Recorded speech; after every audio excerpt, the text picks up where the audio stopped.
네, 정치권 소식 짚어보는 아침의 맞수 시간입니다. 성치훈 전 더불어민주당 정책위 부의장, 윤기찬 국민의힘 법률위 부위원장 나오셨습니다. 안녕하세요. 자, 검찰이 대장동 사건 항소를 포기하면서 거센 후폭풍이 이어지고 있습니다. 노만석 총장 대행 처음으로 어제 입장을 밝혔는데 항소 포기는 자신의 책임하에 중앙지검장과 협의를 거쳐서 숙고 끝에 내린 결정이다. 이렇게 얘기를 했습니다. 중앙지검장과의 협의. 그런데 중앙지검장 입장은 좀 다른 것 같아요. 어떻게 보셨습니까? 중앙지검장 입장을 떠나서 어쨌든 결재까지 항소 여부에 대해서 결재까지 사실상 했다는 거잖아요. 네. 그러니까 수사 실무팀은 이제 항소를 당연히 해야 된다고 생각을 했고, 그다음 실무팀 이후에 그 결재 라인, 차장검사, 검사장까지는 다 실제 이게 중앙지검장의 전결 사항이거든요. 그러니까 위에서 내리는 것은 통일성을 위해서 그 반부패 수사부장 등을 통해서 대검의 입장이 전달되는 건데 그때까지도 특별한 문제제기가 없었던 걸로 보여져요. 그런데 그 이후에 어떤 이유에서인지 몰라도 하여튼 대검에서 입장이 변했고 그 대검의 변한 입장을 꺾지 못한 중앙지검장이 항소를 포기하게 이른 건데 문제는 뭐냐면 중앙지검장의 입장은 본인이 다 이렇게 좌표를 남겨놨어요. 나는 직권남용의 피해자다. 이게 이제 본인의 그 말을 분석해보면 나온 거거든요. 그래서 사표까지 낸 거고 직권남용의 가해자가 아니고 난 피해자가 되고 싶다라고 해서 이렇게 남겨놓은 거고 노만석 그 대행도 나는 이거 법무부 의견을 참고한 거다라는 것도 남겨놓은 거란 말이에요. 물론 검찰 자체 판단이라고 했지만 그런데 이거는 사실은 법조인들 입장에서 보면 있을 수 없는 일이에요. 정치권 시각에서는 뭐라고 판단할지 모르겠지만 이건 있을 수 없는 이유가 뭐냐. 한 가지만 제가 말씀을 드리면 3분의 1 양형 이런 얘기 하는데 이게 항소 이유가 항소 실익이 양형 부당도 있을 수 있는 거고요. 그다음에 무죄가 나온 부분에 대해서 이 법리 오해를 다툴 수도 있는 거고 추징금에 대해서 이걸 또 다투어야 되는 거고 항소 이유가 수두룩합니다. 항소할 사유가 실익이. 근데 이걸 갖다가 그냥 항소 자체를 안 한다. 일부 항소도 아니고 이건 있을 수 없는 거죠. 윤기찬 부위원장님의 분석과 의견이십니다. 그러니까 정진우 중앙지검장이 정확하게 뭐라고 얘기를 했냐면 중앙지검의 의견을 설득을 했지만 관철시키지 못했다. 그러면서 대검의 지시를 수용을 하지만 중앙지검의 의견이 다르다는 점을 명확히 한다. 이런 입장을 낸 건데 그러니까 검찰 수뇌부의 입장이 엇갈리는 상황입니다. 어떻게 보십니까? 일단 권한이 좀 더 많은 그 노만석 대행과 정진우 중앙지검장의 입장 차이가 당연히 있을 수 있다고 생각합니다. 그렇기 때문에 윗사람은 협의를 했다. 그러니까 왜 협의를 했다고 노만석 대행이 말했냐면은 본인은 일선 검사들의 이야기도 들었다. 그 말이 이제 정진우 중앙지검장의 종합보고 의견을 들었다는 거겠죠. 그리고 법무부의 의견도 들었고 그런 것들을 다 들은 것들을 종합적으로 판단해서 결론을 내린 것이다라고 했기 때문에 윗사람 입장에서는 아랫사람, 그러니까 밑에 있는 일선의 이야기도 들었기 때문에 그걸 협의라고 표현한 건데 밑에 있는 보고한 사람의 입장에서는 난 그거에 동의한 바가 없다라고 했기 때문에 협의라는 표현은 부적절하다라고 얘기를 한 거겠죠. 그렇기 때문에 정진우 중앙지검장 같은 경우는 본인의 좀 면을 살리기 위해서 본인이 그걸 뒤집을 수 없다는 건 알 겁니다. 그렇기 때문에 사표를 표명하면서 본인의 의견을 끝까지 그냥 관철한 거라고 보고요. 법무부의 의견을 받아들였다는 거는 계속해서 법무부에서 뭔가 이렇게 하라고 저는 지시를 했다기보다는 법무부에서 이 검찰의 기계적 항고 이거에 대해서 뭔가 비판이 많으니 작년 기준으로 검찰이 그 단독 기소에서 파기된 확률이 한 20%밖에 안 되거든요. 피고가 했을 때보다 절반 정도밖에 안 됩니다. 그런 것들에 대한 문제점을 바로잡아라라고 했던 법무부의 의견을 종합적으로 고려했다라고 봐주시면 될 것 같습니다. 그러니까 앞서 윤기찬 부위원장님의 말씀은 중앙지검도 결국 책임에서 자유로울 수 없다라는 말씀을 좀 우회적으로 해주신 것 같은데 지금 법조계 내부, 그러니까 검찰 내부에서도 어떻게 직을 걸고 항소하는 검사가 한 명도 없을 수가 있냐 이런 비판도 좀 나오고 있다고 합니다. 어떻게 들으십니까? 사실 이 부분에 대해서는 민주당에서 계속 그 얘기합니다. 이렇게 정말 검찰이 자존심을 걸고 직을 걸고 말씀하신 것처럼 다들 의견 표명을 하는 거였으면은 과거에는 왜 그러지 못했냐는 거죠. 윤석열 정부 때 검찰총장 출신의 대통령일 때는 왜 올해 초만 해도 그런 일이 있지 않았습니까? 윤석열 대통령의 구속 취소 인용이 됐을 때 항소 포기했을 때 왜 그때 검찰들은 즉시 항고하지 않았는지. 네, 즉시 항고 안 한 부분에 대해서 지금처럼 격렬한 항의가 없었잖아요. 당시 검찰 내부망에 그래도 목소리들이 일부 있긴 했어요. 지금처럼 뭔가 지금과는 톤이 많이 달랐죠. 그러니까 게시판에 글을 올리는 정도였고 뭔가 중앙지검장처럼 직을 던져버리는 사람이 없지 않았습니까? 이런 내용처럼 그 당시에는 침묵했던 사람들, 왜냐면 그 당시에는 검찰총장 출신의 대통령이었기 때문이겠죠. 그렇기 때문에 역시 검찰은 내부에 내부에서는 팔이 안으로 굽는다고 솜방망이 처벌을 하면서 뭔가 바깥에서 본인들의 의견이 관철되지 않았던 것, 그러니까 본인들이 했던 구형보다 낮게 나온 것, 심지어 높게 나온 것도 있습니다. 그런 부분에 대해서 본인들이 생각한 것보다 추징금이 적게 나온 것, 이런 거에 대해서만 반발을 하고 검찰 내부의 자정 능력이 좀 부족하지 않았냐는 비판을 안 할 수 없는 겁니다. 뭐 즉시 항고 하지 않았을 때 검찰 내부의 반발 그 상황에 대해서 좀 언급을 해주셨는데 당시에도 검찰이 침묵을 했으니까 이번에도 침묵을 해라라는 말씀이시라면 이견이 있을 수 있을 것 같아요. 그렇죠. 그러니까 그런 말씀을 드리는 게 아니라 그 당시에 그러니까 검찰 지금 종합적으로 두 가지를 예. 다 봤을 때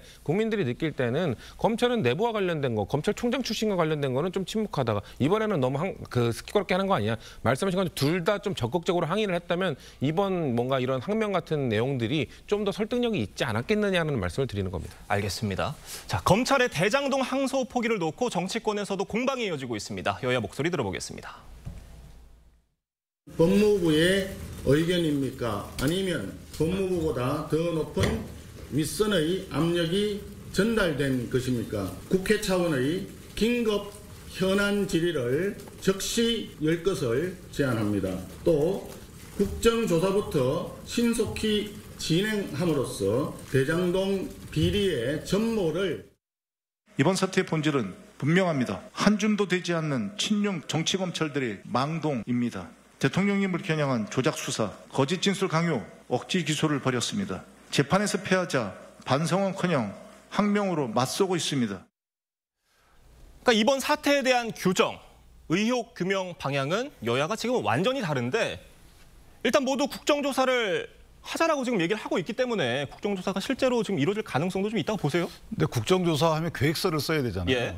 뭐 조사 결의는 할 수 있겠지만 계획서에 대한 결의 자체가 안 될 거야. 내용이 너무 다르기 때문에 서로 간의 협의가 계획 안 될 자체가 것이다. 다르잖아요. 그런데 예. 지금 김병기 원내대표 저 말씀대로라면 항소를 했어야 돼요. 예. 왜냐하면 지금 그 조작 기소라고 하는데 일부 유죄가 나오고 일부 무죄가 나왔잖아요. 그러면 조작 기소인지 여부를 더 철저히 따져봐야 되니까 얼른 항소해서 따져봐라라고 했어야 되는 거죠.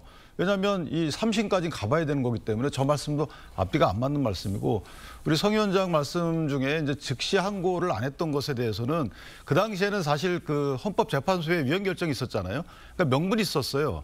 그리고 물론 그렇다 하더라도 정치권에서 보면 똑같은 일관된 입장을 더한다면 왜 검찰들이 할 거다 안 했냐라고 해서 그때 당시 문제 제기했으면 지금도 똑같이 문제 제기를 해야 되는 부분이 있는 거고 그다음에 거듭 말씀드립니다만은 이게 3분의 1 얘기를 자꾸들 하시는데 양형부당의 항소 이유가 있을 수 있지만 예. 이건 무죄 나온 부분에 대해서는 이건 당연히 유죄를 해달라고 해서 항소를 해야 되는 거예요. 그러니까 항소 이유가 예를 들면 10가지인데 그중에 3가지는 이걸 하지 마십시오라고 만약에 대검이나 그 위에서 그런 말을 한다 그러면 이해가 돼요.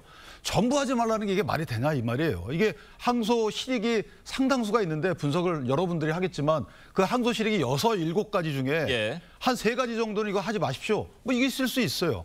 그런데 아니 그 10가지 전부 다 하지 마라. 이건 예를 든 겁니다. 이런 그 지위나 만약에 입장, 결정 이런 것은 있을 수 없는 겁니다.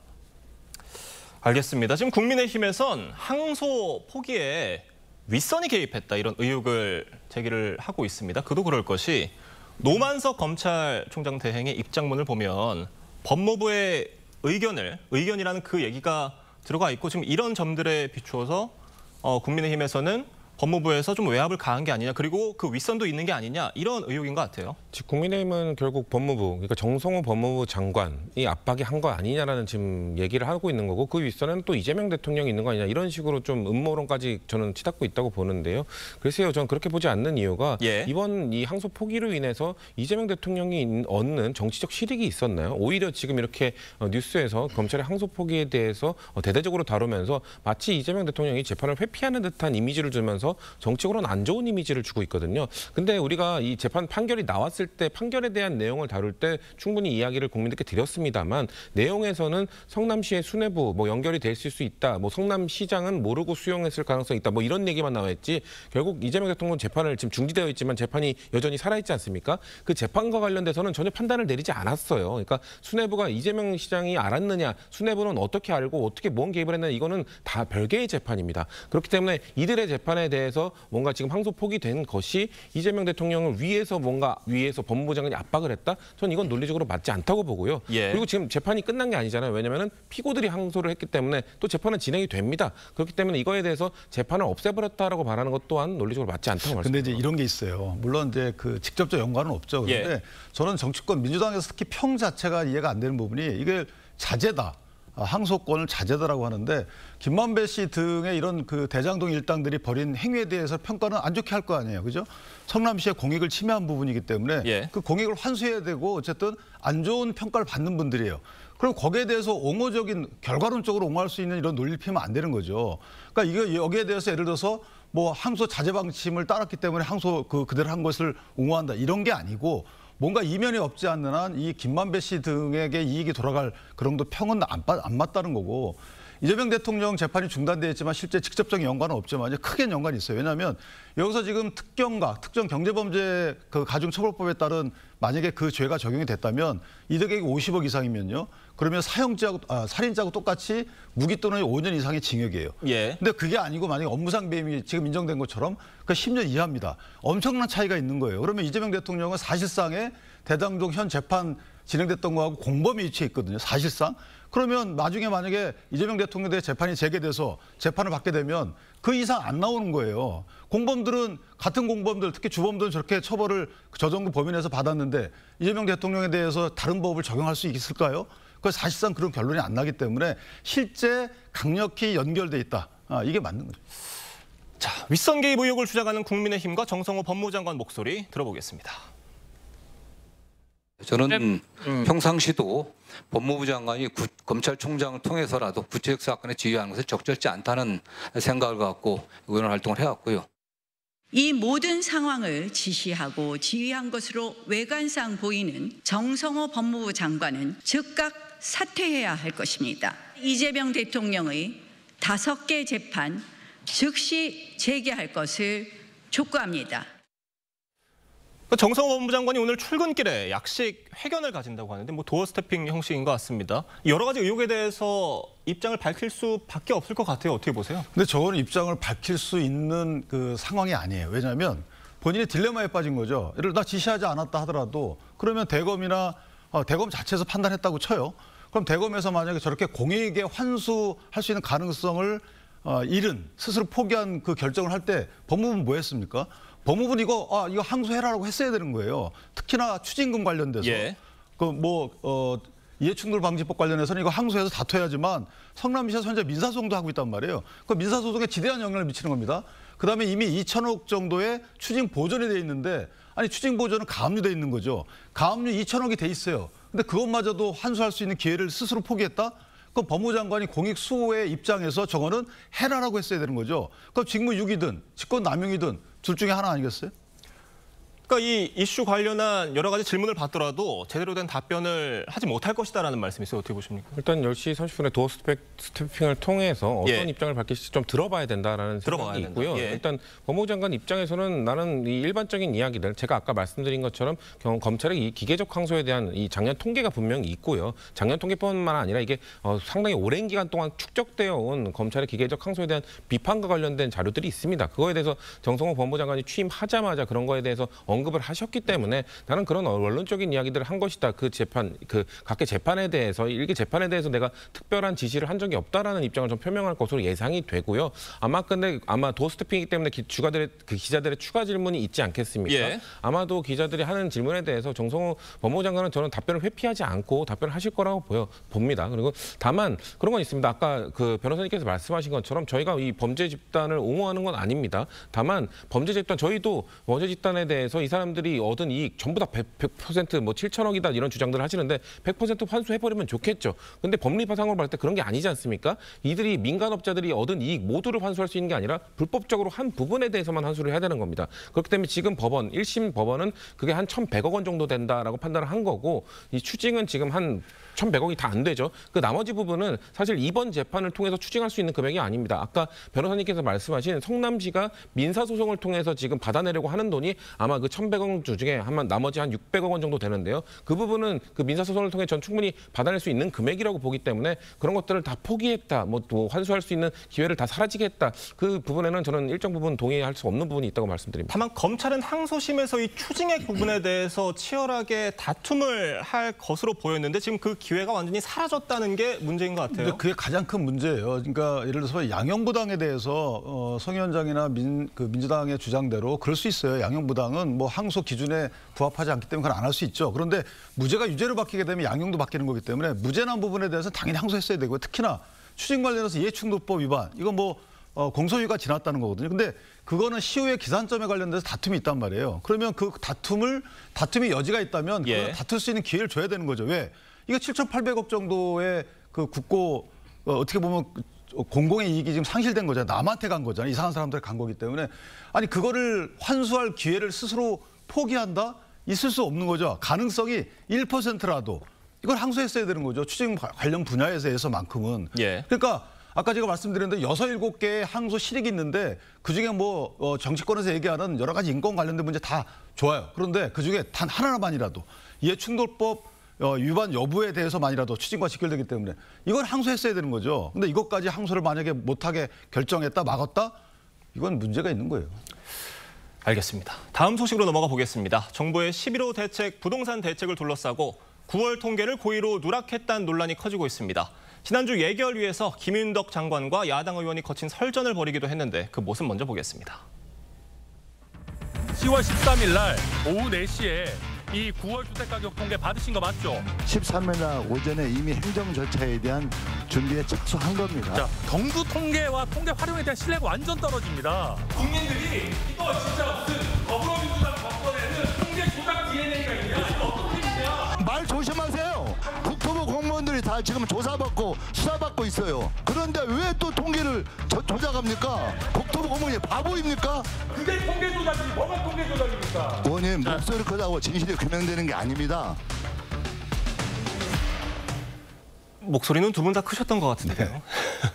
자, 주택법 시행령에 따르면 조정 대상 지역은 직전 3개월 주택가격 상승률이 이 소비자 물가 상승률의 1.3배를 초과할 경우에 지정할 수 있게 되어 있습니다. 이 직전 3개월에 대한 해석이 지금 다른 상황인 건데, 그러니까 지금 실제로 들어간 건 6, 7, 8, 8월이 들어갔는데 실제로는 9월도 들어갔어야 된다 이런 주장인 거예요. 어떻게 보십니까? 그러니까 만약에 6월이 빠지고 7월부터 9월까지 갔다면, 그러니까 6월부터 8월이 아니고 7월부터 9월까지 갔다면 해당 요건에 해당하지 않는다는 거죠. 그래서 문제가 된 거예요. 그러니까 조정 지역을 지정하려면 저런 법적 요건을 반드시 충족해야 되는데 그 충족 여부가 달라지기 때문에 문제가 됐는데, 문제는 뭐냐면 지금 만약에 저게 9월 달치가 정책 결정할 때 없었다면 그러면 8월 달치부터 하는 게 맞아요. 근데 여기에 법문에 뭐라고 돼 있냐면 없는 경우, 통계가 없는 경우라고 돼 있습니다. 근데 9월 달치 통계는 이미 13일 날 국토부에 통보가 됐다는 거예요. 그게 없는 경우인가? 발표가 안 된 경우이지 없는 경우인가? 있는 경우죠. 그러면 해당 이 주택법이 규정한 요건에 해당하지 않는다는 거고, 그리고 저걸 만약에 애써 내가 어떤 정책을 피기 위해서 범위를 정해놓고 거기에 부합하는 통계를 일부러 배제했다면 그럼 저건 큰 문제죠. 그래서 또 하나는 이게 만약에 13일 날 통계가 오고요. 14일 날 심의위가 해서 결정을 했고 15일 날 발표가 됐고 16일 날부터 효력이 있어요. 근데 통계가 발표된 것도 15일 날이에요. 오후 2시예요. 그럼 어느 모로 보나 정책 결정을 늦추든가 아니면 통계를 반영해서 정책 결정을 하든가 했어야 되는데 그렇게 안 한 거죠. 그러니까 저 안 한 부분이 어느 법 위반인지 여부를 떠나서 저거는 정책 결정에 피해를 받는 국민들 입장에서 보면 그냥 묵과할 수 없는 겁니다. 그러니까 지금 정부 입장은 그 9월 통계가 공식적으로 발표가 되지 않아서 활용할 수가 없었다라는 설명인데, 지금 뭐 짚어주셨지만 그 9월 통계가 11호 부동산 대책이 발표된 그날 오후에 15일 오후 2시에 발표가 됐단 말이에요. 그러니까 뭐 발표 시점을 좀 늦췄어도 되는 거 아니냐 이런 얘기들이 좀 나오고 있는 것 같아요. 9월 발표 시점을 늦춰서 9월까지, 그러니까 7월부터 9월까지 기준으로 했다면은 부동산 정책의 이번에 강도가 매우 낮아졌겠죠. 그렇기 때문에 그거에 대해서 뭔가 도의적으로 뭔가 아니면 지금 좀 불편함을 갖고 있는 특정 몇 개 지역의 그 국민들을 생각해서 늦췄어야 된다는 뭐 정치적 비판을 할 수 있습니다만 법적으로는 문제가 안 된다는 겁니다. 아까 전에 천하람원이 특히나 통계 조작이라는 매우 부적절한 발언을 했다고 보는데요. 이게 어떻게 통계 조작입니까? 아닙니까? 지금 김현덕 장관이 말한 것처럼 13일 오후 4시에 국토부에 전달이 됐다고 하지만 15일 날 발표를 하기 전에 이거 행정 발표가 정책 발표가 이렇게 뚝딱 이렇게 하루아침에 이루어지는 게 아니잖아요. 13일부터 이미 오전부터 작업에 착수했고 그 이전부터 아마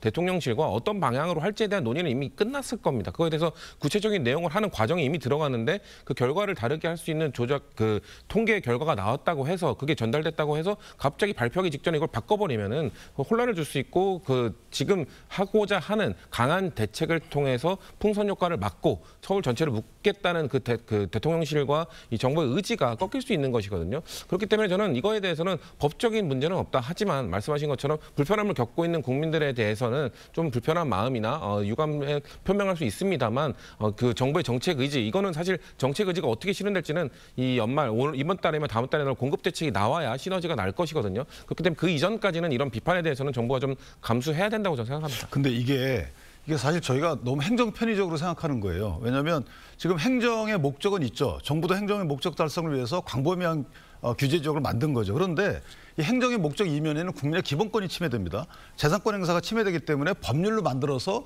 이 요건을 충족하는 경우에만 니네 해라 이렇게 만들어 놓은 거예요. 근데 법률 요건에 충족하는 여부가 불명확한 경우에는 상당히 보수적으로 해석을 해야 되는 거죠. 예컨대 15일 날 그 부동산의 통계가 발표가 됐지만 13일 날 이미 통보가 됐다는 거잖아요. 이미 13일 날 국토부 등은 알고 있었다는 거예요. 그러면 예. 통계가 있는 경우죠. 그럼 최소한 있는 경우라면 늦춰서 하든지 그 통계를 반영해서 국민의 기본권이 침해되는 경우를 최소화해서 해야 되는데 너무 행정 편의적인 거로 갔다는 거예요. 그러니까 그럼 지금 그 9월 통계를 적용을 해서 규제를 조금 완화시켜줄 수 있는 방법이 현재로서 있다고 보십니까? 근데 저희가 행정처분, 저것도 광의 행정처분으로 보게 되면 행정처분은 일단 발표가 되게 되면 바로 공정력이라 해서 효과가 생기거든요. 그럼 저거는 집행정지 신청을 한다든가 또는 취소 처분을 해가지고 이겨야 되는데 상당히 시간이 오래 걸리죠. 알겠습니다. 오늘 두 분 말씀은 여기까지 듣겠습니다. 감사합니다.